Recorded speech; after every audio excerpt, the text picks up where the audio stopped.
Hello everyone, and welcome to this week's Motor Trade Radio podcast. Powered by Motors, the driving force behind multi-site advertising. With Philip Nothard and Curtis Hutchinson, bringing you all the chatter that matters.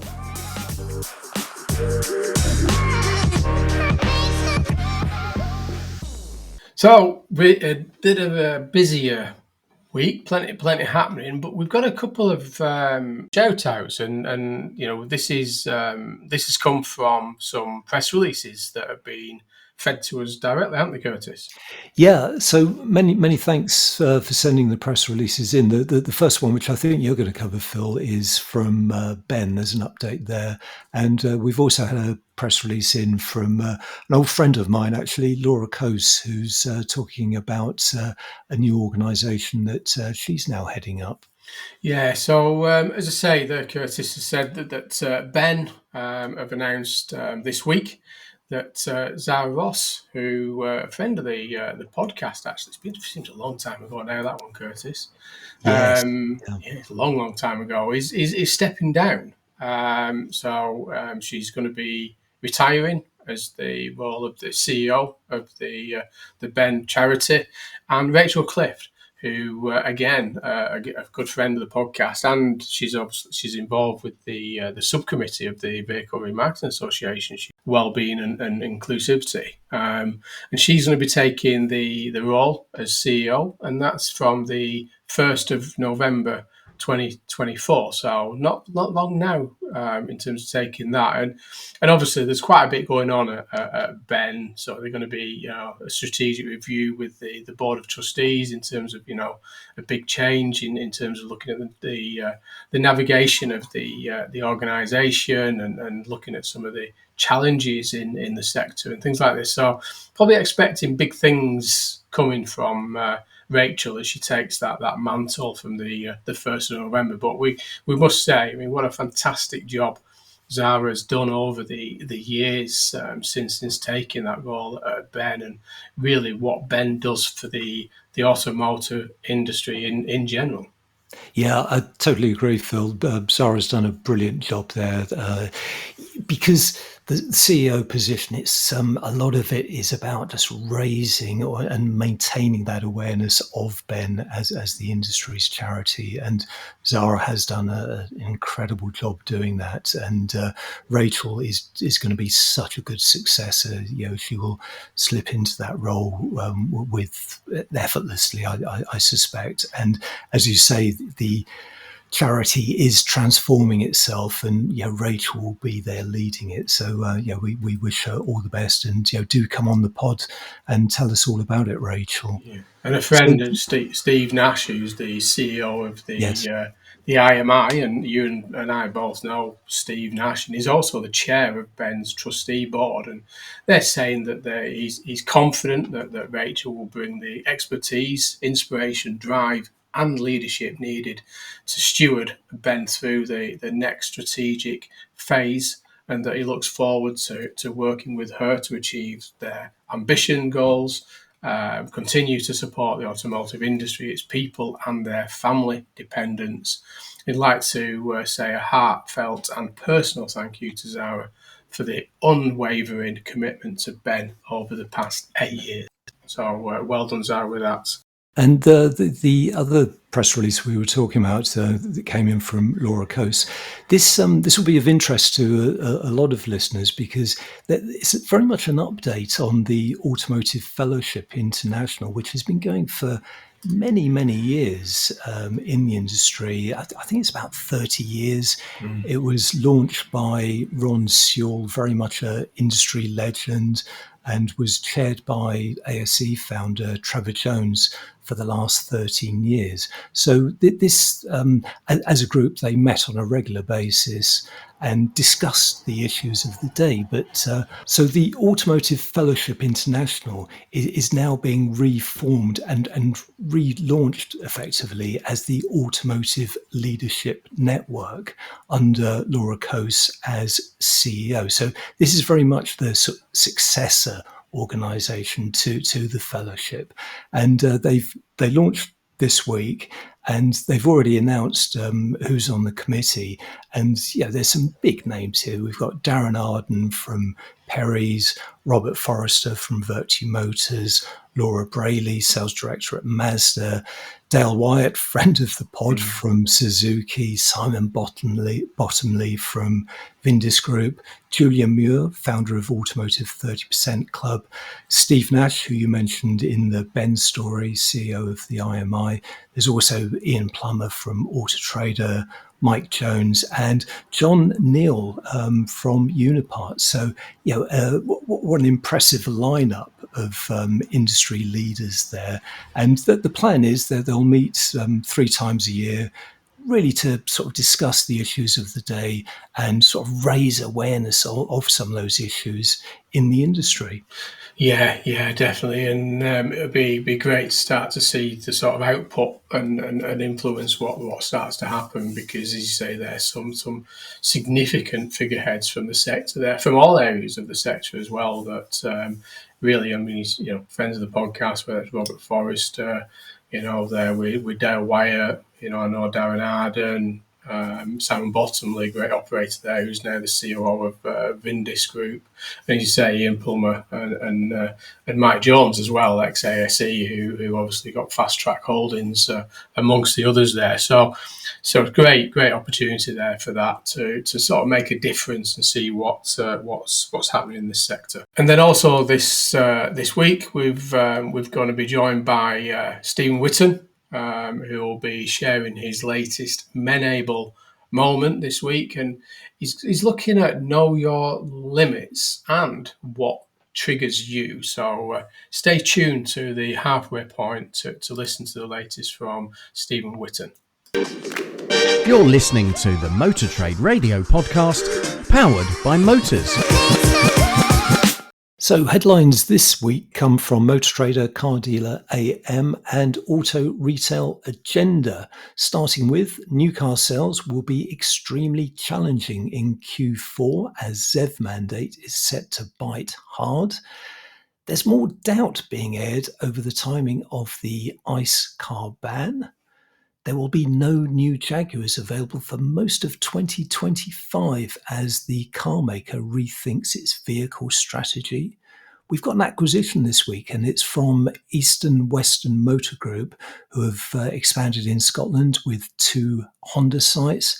And we look at why younger drivers are less assured with their car buying and ownership experience.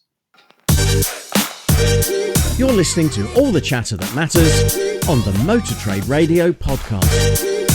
If you're a supplier and would like us to profile your business and reach our audience of dealer bosses, managers and decision makers on one of our dedicated supplier specials episodes, get in touch with Curtis and Philip at motortraderadio@yahoo.com. So first story this week, it comes from Car Dealer, and it did get a lot of coverage over the course of the week. And the headline is, new car sales will be extremely challenging in Q4 as ZEV mandate is set to bite hard. So this is based on research that I know you, Philip, have been doing at Cox Automotive, and it's part of your latest quarterly report. So it's really around Cox Automotive have revised its new car sales forecast down by 2%. The ZEV mandate is set to influence strategic and tactical activity amongst the OEMs. And the final quarter could be more challenging than the tough times we saw in 2008 and 2020. So what's driving all this, Phil? Yeah, I think, well, as you say there, we've just this week launched our latest Insight Quarterly, Q3 2024, which is, as you know, we it was kind of a merger of both the annual Insight report and the previous quarterly Auto Focus into the one report, which we look at the new and used vehicle market, revise forecasts on a regular basis in terms of the volume, and also work with people like Grant Thornton, friend of the podcast, ICDP Steve Young, Interpath, and amongst others, Reggie with Chris Green there. So we look at the market, but as you say there, we're looking at what's happening in that new car market now.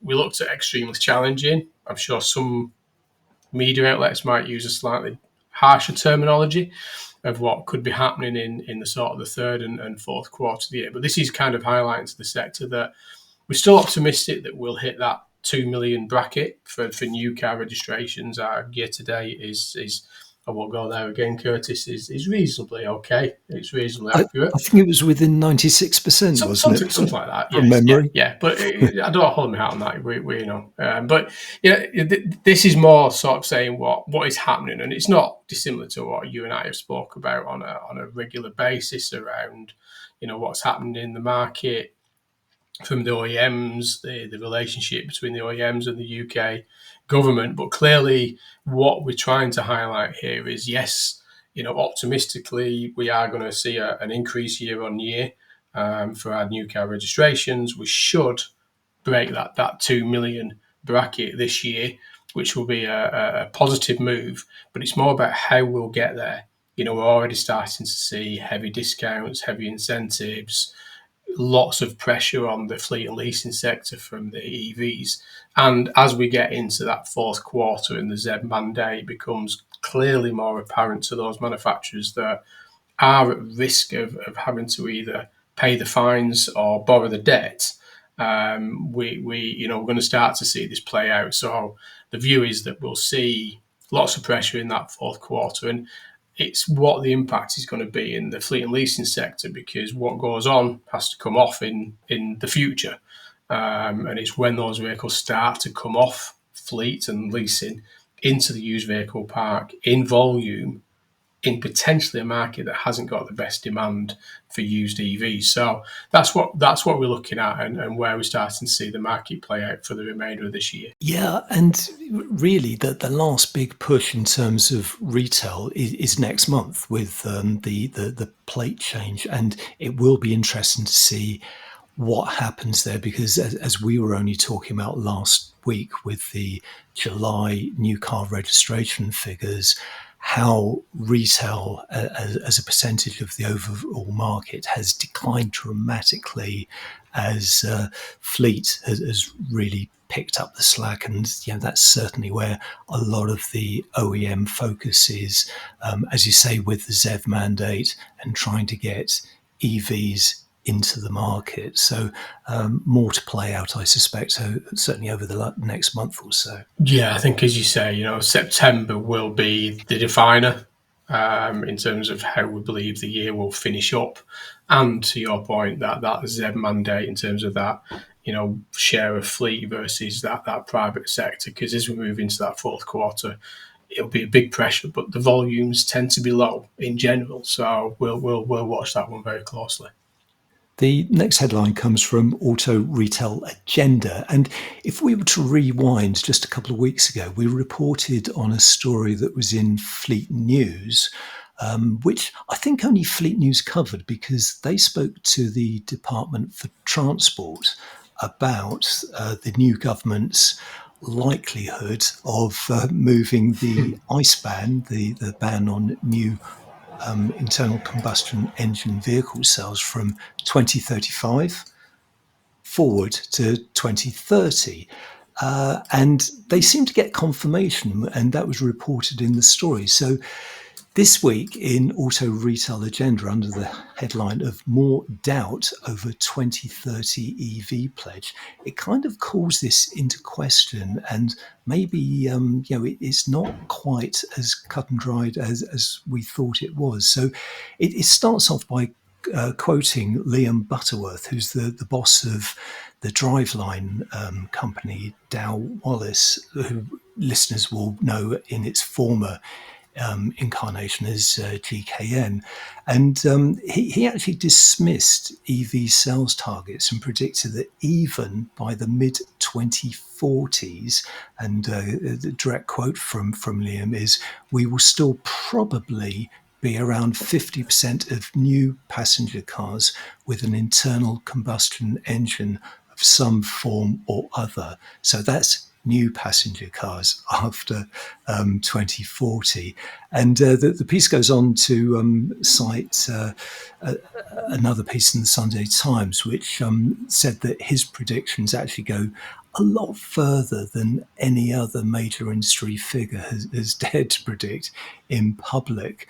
But they actually elicit quiet nods of approval from many who complain that the previous government's confusing targets of focusing OEMs to build more EVs than the public wants to buy. Yeah, I couldn't agree more, Curtis. I think at the minute there is lots of confusion. I think in the auto retail agenda, there is, obviously around potential reports that the EU are looking at extending their deadline of 2035 out to 2040. At the same time as, as you say, the reports and to be announced from the DFT that the UK was going to reverse back to 2035 back to 2030 from 35, as sort of intimated in the Labour's manifesto. But this is all still up in the air, and I think back to that previous story, that thinking about 2024 and the new car registrations and the manufacturer's focus. This is just adding that again, uncertainty for the OEMs as to what target are they playing to now. What do they need to do as an organisation? They can't.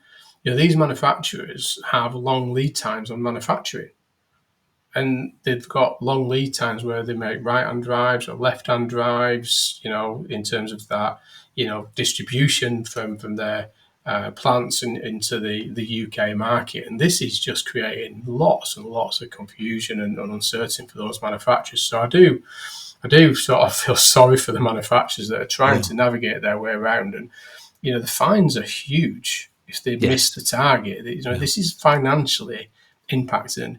In addition to the fines, all this production, where they're making these vehicles, distribution, territories they're putting that product into, cost money. This is all very financially costing to those OEMs at the minute. And at the end of it, you've got a dealer that just wants product, and they want availability of product, and that is creating more problems at the minute than anything else. Yeah, and it's definitely worth looking at this report from Auto Retail Agenda, because it does link back to that Sunday Times article, but it also references an article in the Fast Charge, which is an auto industry EV newsletter, which the gist of the piece is that it suggests that Labour may defer its manifesto pledge to restore the UK ban to 2030, or even push it into the long grass, with many senior figures in the green sector would actually prefer to happen, which, as I say, I do urge you to read the full piece, but we do need clarity now. We really do need clarity around this, because the clock is ticking. 2030, 2035, or if the EU push it back to 2040, as a sector, we need to know now. Yeah, because there's lots of money being invested, lots of money in R&D, lots of money in terms of infrastructure, lots of money in the sector, from facilities, support, vehicle servicing, etc., being put into this transition to EV. And if it is going to be a longer transition than anticipated, then that changes when you invest into it. So there's a lot to play out on this one. So interesting news, and as Curtis has said there, do head over to Auto Retail Agenda, and the links are there to both the Sunday Times article that Curtis referred to, and the Fast Charge newsletter that is again cited within the release there. And because we plan the things this way, Phil, the next story is really closely related, and it's a headline that would have been unimaginable, as recently as, 5-6 months ago. But we go over to AM Online, and the headline is, "No new Jaguars available for most of 2025 as part of radical rethink by Carmaker. So this is a report that I think it was first reported by Autocar, and it's saying that Jaguar is just months away from discontinuing its entire existing lineup before unveiling what will be a pivotal concept car in December that will define its future direction. Now, I can't think of this ever happening before to any manufacturer. Any manufacturer coming out and saying, well, we will not be producing any new cars for this length of period, and this seems to be most of next year. I mean, this is it. I mean, this is all about this production planning. It kind of plays back to the previous story to a degree. This is the car manufacturer. They made announcements that they are ceasing production on their Jaguar XE, XF, and F-Type models at the Castle Bromwich plant, and that production on its E-Pace and I-Pace will cease at Magna's factory in Austria by the end of the year. So that's kind of the majority of Jaguar's model lineup that is either halting production or will cease production by the end of this year. But the problem is with it is that their models, or the replacement electric models, aren't due until the 2026. Which is obviously creating this caution and problem, and saying that they're going to try and keep the F-Pace in production until 2025. But this is from a Jaguar dealership perspective, it doesn't give them many options other than if you have got that highly invested Arch concept, and you've got a Range Rover, then yes, you've got that Range Rover product that you can fall on to support. But it does cause a lot of problem for that dealer network. It doesn't give them a great deal to go at in terms of that new car market for them. No, it doesn't, and it does cite that piece in Autocar where they actually spoke to Jaguar MD Rawdon Glover, and he does actually say during this interim period where there will be no supply of new models, retailers will focus more on used cars and after-sales services. But I just wonder how the Jaguar dealers feel about that, because that's a huge part of their business that they won't be able to conduct for certainly most of next year. And there's only so much that they can increase their used car and after-sales businesses. So I can't imagine this is going to go down terribly well within the Jaguar network. Yeah, I'm sure that any of our next industry leader interviews that we may have lined up, I'm sure it's a question to be poised to those to get their view, either if they're a dealer operating with the brand or without the brand, as to what their views are. Or, I'm sure we'll return to this one in the future at some point, I suspect, Curtis, don't you? Yeah, definitely. We'll look out for any comments on LinkedIn as well, and follow it up next week if there's anything interesting said. So moving on, after the break is this week's Men-Able Moment with our mental wealth guru, Stephen Whitton, looking at knowing your limits and what triggers you. You're listening to all the chatter that matters on Motor Trade Radio, powered by Motors, the driving force behind multi-site advertising. This is your weekly one-stop shop for all the biggest car retailing headlines from across the media, available on demand, wherever you are, and on your podcast feed. Next up is our latest Men-Able Moment, looking at mental wealth and well-being awareness and best practice in the automotive sector. With me, Stephen Whitton. Yeah, hi everyone. It's Men-Able Moments time. Hope you're well. Hope you've been enjoying the rather lovely weather that we've been having. I want to ask you a question, and it's about how well do you know your limits?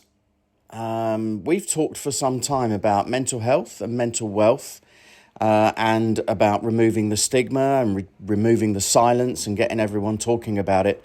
And I really do think we need to turn the dial up on that and get more and more people talking. And from my experience, particularly men, are traditionally pretty rubbish at talking about stuff that involves emotions or feelings.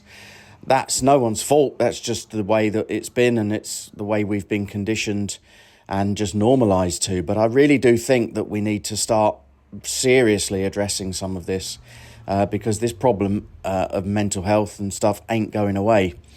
Now, the question about knowing your limits. I had an incident happen to me, or nearly happened to me, on a train on Sunday, where I sat down, and immediately sat next to me was a gentleman who was clearly very, very inebriated from, I presume, alcohol, because it could smell it as he walked towards me.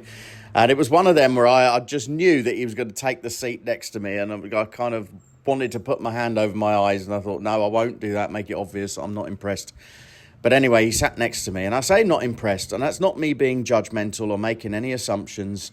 And I'm the first to just think, do you know what, there's some mental health issues or something going on in the background there that causes somebody to become that inebriated, especially in the early evening, rather than sort of late at night, which, may come with having been to some event or something. But and the reason that I sort of jumped to that defensiveness judgment, if you want to call it that, is because I grew up with my dad being a heavy drinker, and whilst he didn't display any unpleasant behaviours, what it did do was create a sense of fear and sort of uncertainty in me and my siblings, because we never really knew where we stood with him, and he would get quite leery, and as I say, he never got any worse than that. But it now has made me, as an adult, very, very nervous around extremely drunk people.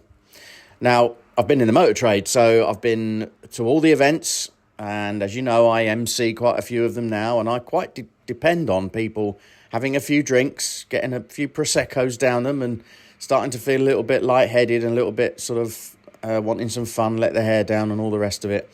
And I am by no means a teetotaler. I do like a glass of wine or so on. But the question is about knowing your limits. And I've often had people said to me in the past, oh, you're a lightweight, or what's wrong with you? Or, why can't you have another drink? You're such a girl, is actually a comment that's been made to me quite often. And on the other side of that, I also get people say to me, it's quite impressive, that you know when to stop. You know what your limits are. And part of that is because I know that after 2 glasses of red wine, my head will start getting very light and start spinning, and my inappropriate humour will go into a level that is, will cause me some problems. So I know my limits. I know when to stop. And that is very much linked to, in my case, as I said, that trauma, if you want to call it that, of something that happened to me as a kid, and also that kind of knowledge that my mental health can go into a bit of a spiral if there are external influences like drink. This guy on the train clearly wasn't in control of his limits, because as I proceeded to try and get off, he tried to prevent me from getting out of the seat. Then he became quite violent, violent verbally anyway, and started effing and jeffing and started to try to prevent me from getting off, and then started to shout a tirade of abuse at me.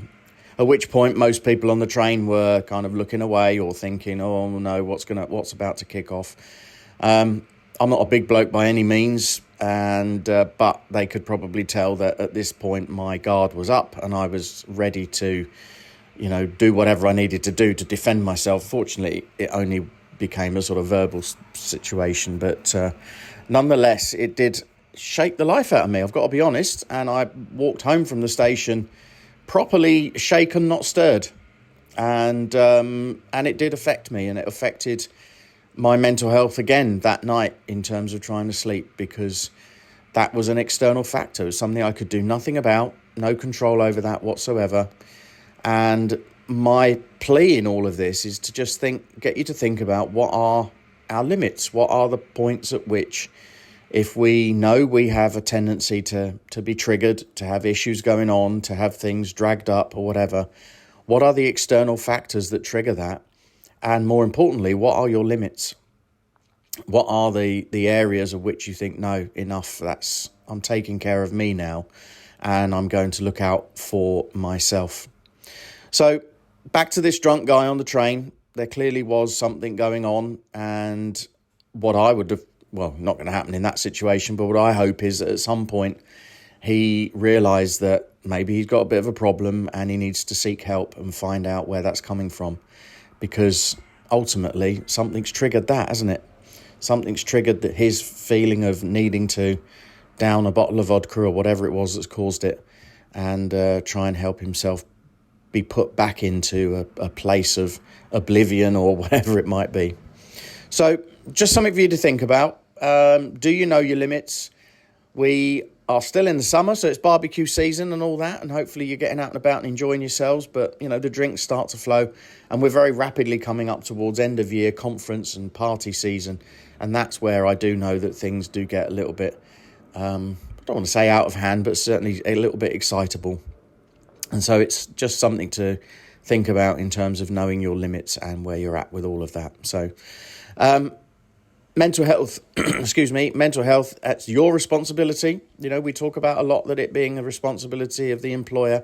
The employer's responsibility is to make sure they create an environment where it's okay to talk about this stuff, be open, be honest, and be vulnerable. But mental health ultimately is your own responsibility, and be mindful of the effect that has on the people around you. So we will speak to you again soon. Take care in the meantime, and as you always know, to get hold of me, it's stephen.whitton@menable.org. All right, take care. Speak to you soon. Well, slightly different one there from Stephen, on the basis of an experience there.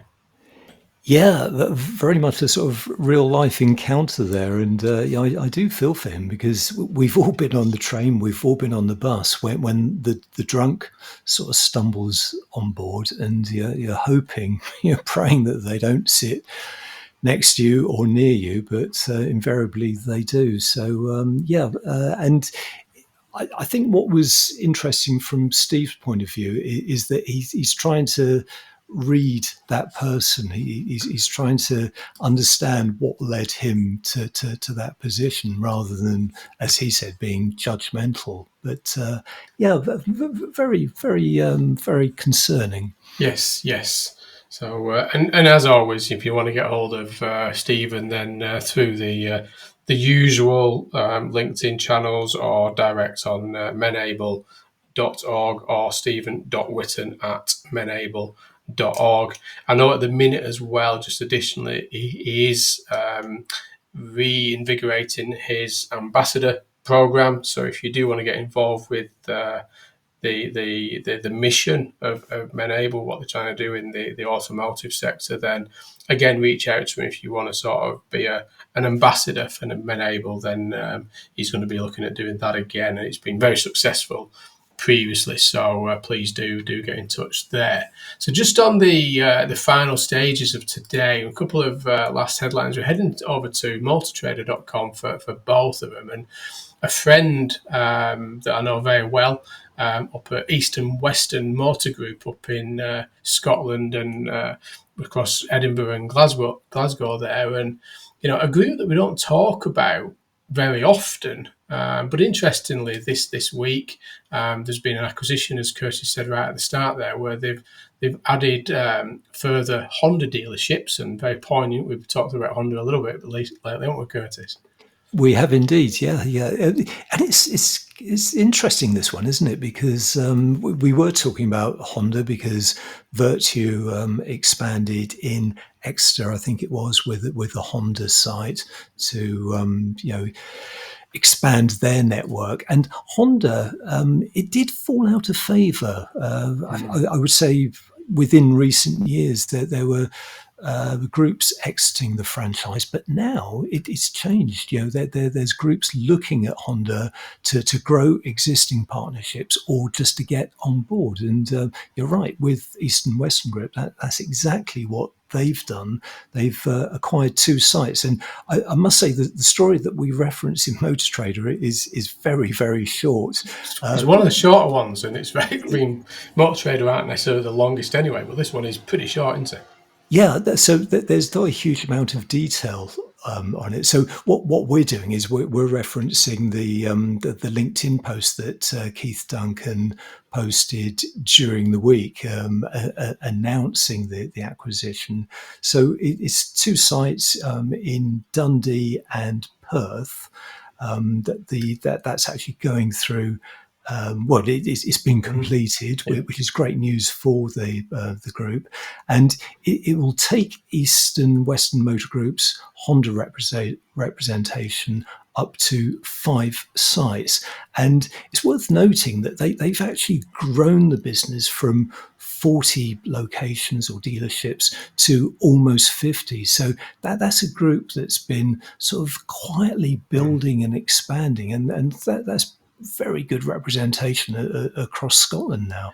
Yeah, no, I know Keith Duncan very well, and he's the group managing director for the business. And as you say, it's a group that just in the background they're there. They do a very, very professional job, and I know many of their business heads and of head of businesses across their group that have communication with them. But a fantastic business up across Scotland. They just get on with it, and like you say, they're just quietly purchasing businesses, expanding their partnership portfolio of franchises. They've got a number of significant franchises up there across the Scottish territory there. So again, to your point there, looks like Honda are going through this process of realigning their dealer partners, and as you say, suddenly becoming the choice of franchise now from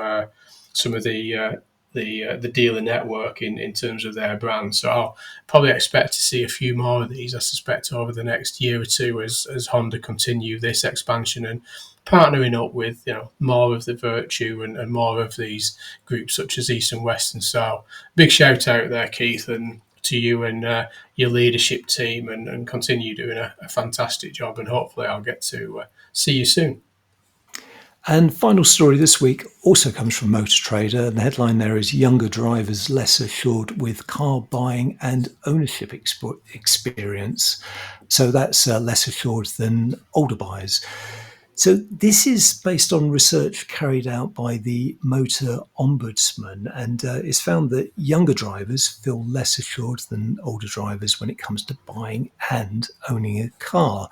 And that's very much the key finding of this new survey, which showed that 3/4 of Gen Xers, which for you is those aged between 43 and 58, would be most inclined to enlist the helping hand of others.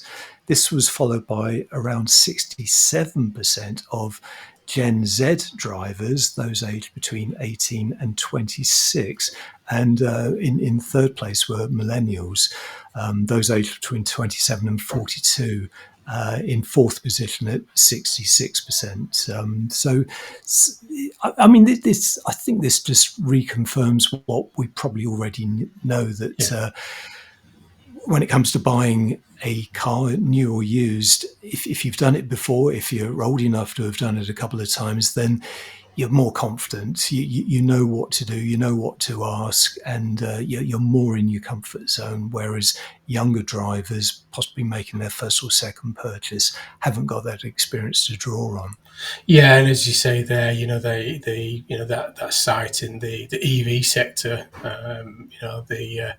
the Gen Yers, as they put it, compared to the Gen Zers, leading the charge. Like how they've done that in terms of being the most self-assured when it comes to that car confidence. And there's a cracking little visual in the press release in Motor Trader, sort of identifying the key points made out of the survey there. As Curtis has cited a couple there, but clearly there's probably reaffirming to your point something that we probably already knew to a degree, but it's great to have it reaffirmed through this in terms of this car confidence that the study that they've done across the UK wide network. So maybe worth having a quick look at that if you are involved with. If you are a dealer and trying to understand a little bit of the trigger points of the age profile of your customers. That's it for this week. So we've covered quite a few stories there. I say, as always, the newsletter will be in your feed on Monday morning with the links to the full stories there. I'd strongly advise checking out the stories in a little bit more detail there, and a shout out to Stephen there, and glad he's okay after his little experience on the train. And you'll hear more from Stephen Whitton in the future with his men-able moments. But some interesting stories there this week, Curtis. But that is all for now. So many thanks for joining us on the Motor Trade Radio podcast. Until next week, it's goodbye from me. And it's goodbye from him. Thank you for listening to the Motor Trade Radio podcast, powered by Motors, the driving force behind multi-site advertising. We'll be sharing all the URLs from this week's headlines on Monday morning. To make sure you receive them, just subscribe to the free newsletter on our LinkedIn page. Just search Motor Trade Radio Podcast.